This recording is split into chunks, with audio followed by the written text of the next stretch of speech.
Welcome to Payel's kitchen. নিয়ে এসেছি Christmas special, খুবই ফ্লেভারফুল আর একদম অন্যরকম একটা কুকিজের রেসিপি, যেটার নাম হলো ডেট রোল।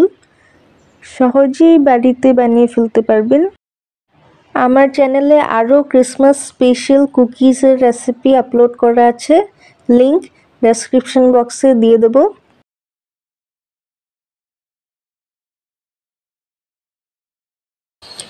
এখানে 16টা খেজুর নিয়েছি, বিচি বের করে নিয়েছি। এখানে কড়াতে জল বয়েল করে নিয়েছি। একটা ফুটো ফুটো থাল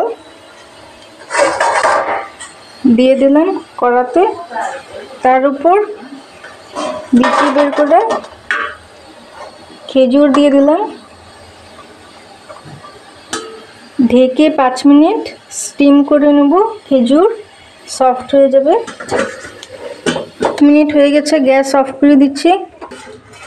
একটা খুন্তি দিয়ে ঢাকাটা তুলে দিলাম আস্তে করে। খুব গরম, এখন টাচ করা যাবে না, হালকা ঠান্ডা হওয়ার অপেক্ষা করব।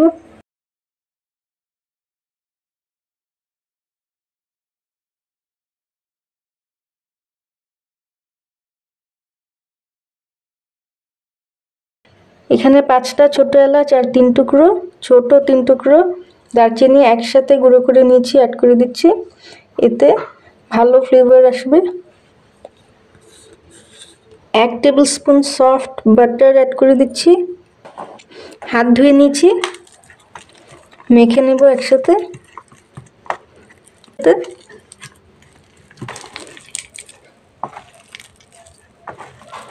ভালো করে চটকে নিয়েছি, এবার হাত ধুয়ে নেব। কিচেন স্ল্যাবটা ক্লিন করে নিয়েছি, এখানেই কুকিজ গড়ে নেব। একটুখানি তেল মাখিয়ে নিচ্ছি, কারণ খেজুর আঠালো হয়, এখানে যাতে না লেগে যায়। এখানে অল্প পোর্শন আগে নিয়ে নিচ্ছি, সব একসঙ্গে নেব না, প্রবলেম হবে। অল্প অল্প করে করব।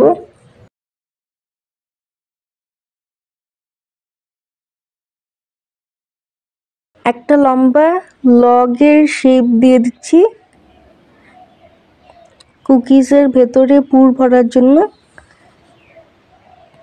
খুব বেশি পুর ভরা যাবে না, প্রবলেম হবে ভরতে, বেরিয়ে আসবে। আর একেবারে কম ভরলেও খেতে ভালো লাগবে না।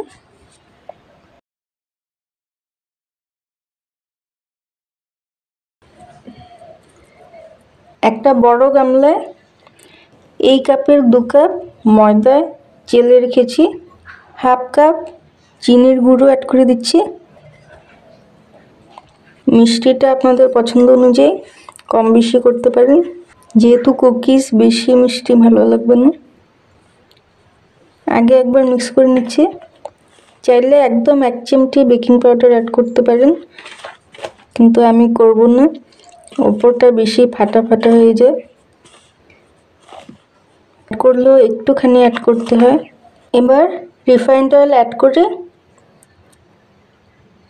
একটা ডো করে নেব।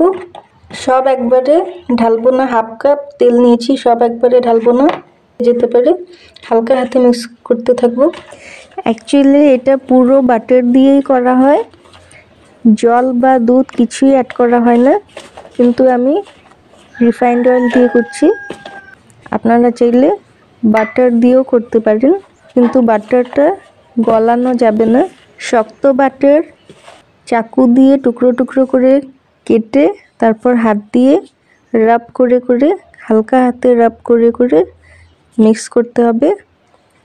আর এটা ডিম দিয়ে করা হয়, আমি ডিম ছাড়া করছি। 1/2 কাপ তেল অ্যাড করার পর তারপর 2 to 3 টেবিল স্পুন একদম ঠান্ডা ফ্রিজের জল দিয়ে মেখে নিতে হবে, কিন্তু ঠেসে ঠেসে মাখলে হবে না। জলটা জাস্ট হালকা হাতে মিক্স করে ডোটা একত্র করে দিতে হবে। অল্প পোর্শন নিয়ে নেব, একবারে সব নিলে হবে না, অল্প অল্প করে নিতে হবে। এবার এইভাবে ফ্ল্যাট করে দেবো।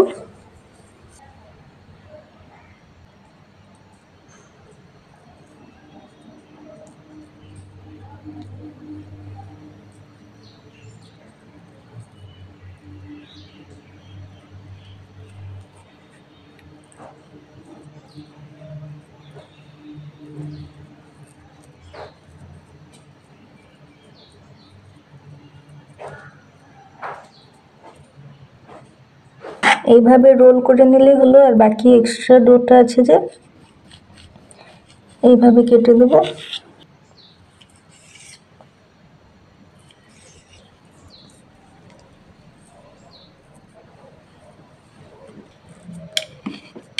এবার এগুলো হাত দিয়ে সমান করে তারপর পিস করে নেব। হাত ধুয়ে নিচ্ছি, আবার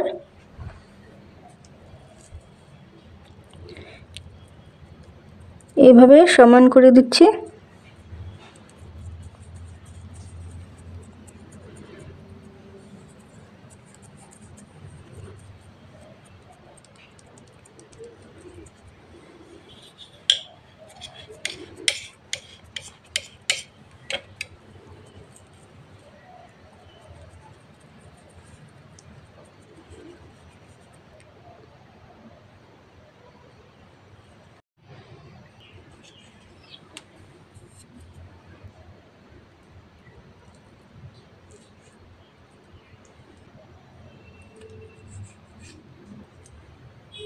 দেখতে পাচ্ছেন ভেতরে খেজুরের পুরটা। এইভাবে সবগুলো করে নেব। যে যদি লেগে যায় চাকু দিয়ে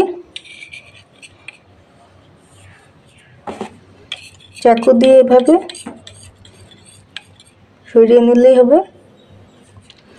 তারপর এরকম করে দিলে সমান হয়ে যাবে।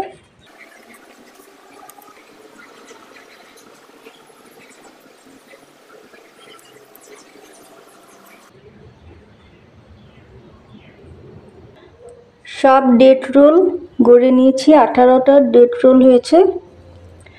আর একটা চিনিমাটির থাল নিয়ে নিয়েছি, একটু তেল মাখিয়ে নিয়েছি যাতে বেক করার পর লেগে না যায় কুকিজগুলো। 180 ডিগ্রি সেন্টিগ্রেডে প্রিহিটেড ওভেনে 18 মিনিট 15 থেকে 18 মিনিট বেক করে নেব।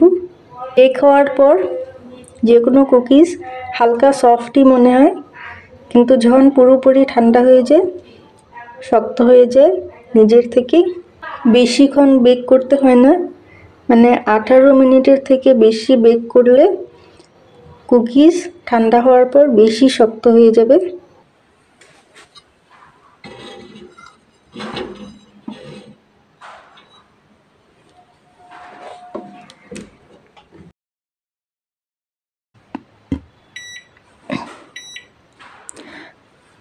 ওয়ান80 ডিগ্রি সেন্টিগ্রেডে 20 মিনিট দিয়েছি, কিন্তু 20 মিনিটের আগেই মানে 18 মিনিট 17-18 মিনিট হলেই বের করে ফেলবো। স্টার্ট। যাদের কাছে মাইক্রোওয়েভ নেই ওরা গ্যাসের উপর একটা কড়া বসিয়ে তার উপর একটা স্ট্যান্ড বা ছোট বাটি বসিয়ে তারপর কড়াটা ঢেকে লো হিটে 10 মিনিট গরম করে তারপর একটা স্টিলের থালে তেল মাখিয়ে কুকিজগুলো অ্যারেঞ্জ করে সেই স্ট্যান্ডের উপর বসিয়ে আবার কিছু দিয়ে ঢেকে 18 মিনিট বেক করে নিলেই হলো। 18 মিনিট হয়ে গেছে, কুকিজ বেক হয়ে গেছে আর খুব সুন্দর গন্ধও বেরিয়েছে। কুকিজগুলো হালকা গোল্ডেন কালার হয়ে গেছে, দেখতে পাচ্ছেন ভালোভাবে বেক হয়ে গেছে। আগেই বলেছিলাম প্রথমে একটু যখন গরম থাকবে প্রথমে একটু সফট মনে হবে, কিন্তু যখনই পুরোপুরি ঠান্ডা হয়ে যাবে নিজের থেকেই শক্ত হয়ে যাবে। বাকি কুকিজগুলো একইভাবে বেক করে নেব। এই ডেট রোল কফির সাথে সার্ভ করতে পারেন। কুকিজ পুরোপুরি ঠান্ডা হওয়ার পর এয়ারটাইট কন্টেনারে ভরে 15 দিন স্টোর করে খেতে পারবেন।